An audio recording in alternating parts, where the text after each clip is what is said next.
हाय बच्चों। तो कैसे हो आप सब लोग। आई होप कि आप सब लोग बढ़िया होंगे।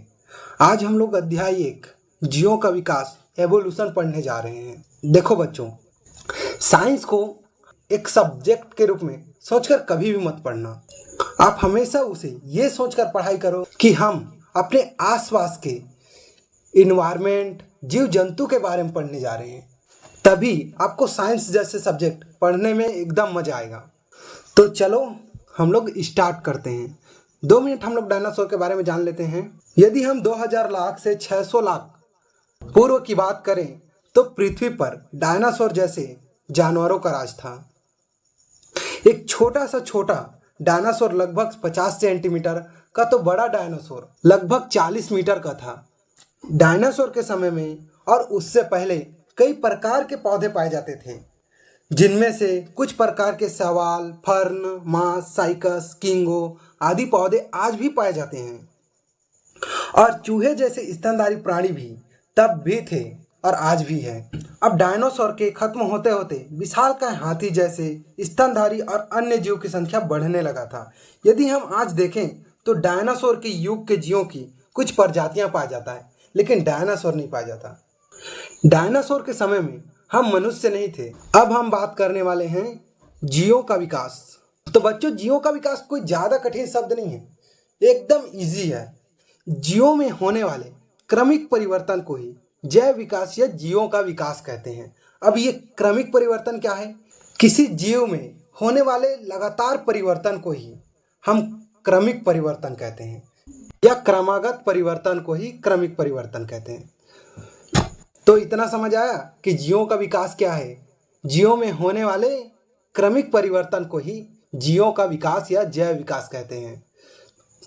जैसे हम मनुष्य पहले आदि मानव थे, हमारे लंबे लंबे बाल थे, हम कच्चे मांस खाते थे, लेकिन आज हम उसी मांस को अच्छे से मसाले डालकर खाते हैं। आज हमारे स्मूथ बाल हैं, हम अच्छे से सोच सकते हैं, क्या सही है क्या गलत है इस बारे में सोच सकते हैं। तो इसी को बोलते हैं विकास, मतलब हम में विकास हुई है। पहले आदि मानव थे, आज एक मनुष्य है, तो इसी को ही जैव विकास कहते हैं। अब दूसरा टॉपिक आता है जीवों के विकास में आवास और उसका प्रभाव। तो बच्चों, आप एक बात बताओ, यदि आपके घर में आपकी सारी जरूरतों की पूर्ति होता हो तो आप घर से कहीं काम करने नहीं जाएंगे, आप घर में अच्छे से खाएंगे, पिएंगे, रहेंगे, मस्त टीवी देखेंगे। तो आप थोड़े मोटे हो जाएंगे, आप फिट दिखने लगेंगे, आप थोड़े बदल जाएंगे, आप पहले जैसे नहीं रहेंगे। मतलब आपका घर आपको चेंज कर दे रहा, आपको पहले से थोड़ा चेंज कर दिया है ना। मतलब आपका घर आपके ऊपर प्रभाव डाल रहा है।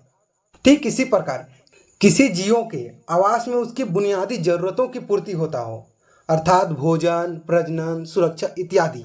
पर्याप्त संसाधन की उपस्थिति होने के कारण उनकी संख्याओं में वृद्धि होता है। अब हम देखते हैं कि कुछ प्रजातियों की संख्या बहुत बढ़ रहा है, तो कुछ प्रजातियों की संख्या तेजी से घट भी रहा है।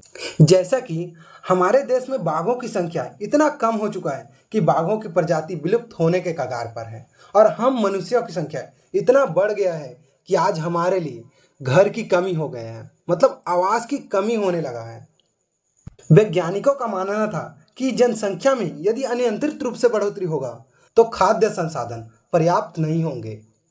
अब पर्याप्त क्यों नहीं होंगे? क्योंकि देखो बच्चों, इसको इस प्रकार से समझ सकते हैं कि उगाने वाले बहुत कम और खाने वाले बहुत ज्यादा, तो खाद्य संसाधन की कमी होगा ना। मतलब ये कि बनाने वाले कम और खाने वाले बहुत ज्यादा। अब ऐसी स्थिति में प्राकृतिक आपदा, परस्पर द्वंद्व व लड़ाई से कुछ जीव मर जाएंगे जबकि कुछ जीव बच जाएंगे। इसी तरह जीवों की संख्या में वृद्धि नियंत्रित रहता है। तो इतना समझ आया बच्चों। आज हम लोगों ने 2 टॉपिक को समझा। कौन कौन सा?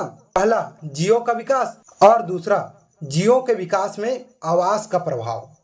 अब इसमें से कुछ क्वेश्चंस देख लेते हैं। पहला, क्या मनुष्य की बढ़ती आबादी का बाघों की संख्या पर कोई असर पड़ रहा है? तो ऑफकोर्स असर पड़ रहा है। अब देखो, मनुष्य की जनसंख्या बढ़ रही है, जिससे मनुष्य को आवास और खेत का जरूरत पड़ रहा है, तो वो क्या करेगा? जंगलों की कटाई करेगा, जिससे बाघों के रहने के लिए जगह की कमी होने लगा है, मतलब उसके आवास की कमी होने लगा है। और इसी वजह से उसके भोजन एवं प्रजनन के लिए संसाधन की भी कमी होने लगा है। ये क्वेश्चन समझ आए। अब देखते हैं दूसरा क्वेश्चन। यदि किसी जीव की संख्या में अत्यधिक वृद्धि हुई तो क्या होगा? यदि किसी जीव के संख्या में अत्यधिक वृद्धि हुई तो उसका खाद्य श्रृंखला एवं प्राकृतिक संसाधनों पर बहुत बुरा प्रभाव पड़ेगा। क्या क्या पर? खाद्य श्रृंखला और प्राकृतिक संसाधनों पर बहुत बुरा प्रभाव पड़ेगा। कैसे? जैसे आज हम मनुष्यों की संख्या बहुत ज़्यादा बढ़ गया है, जिससे हम पेड़ काट रहे हैं, जमीन से कोयला खोद कर निकाल रहे हैं, प्रकृति को बहुत प्रदूषित कर चुके हैं, तो प्राकृतिक संसाधनों पर बहुत बुरा प्रभाव पड़ेगा। आई होप कि आपको आज का क्लास बहुत अच्छा लगा होगा। आज के लिए इतना ही, मिलते हैं नेक्स्ट वीडियो में और उसमें भी 2 टॉपिक कवर करेंगे।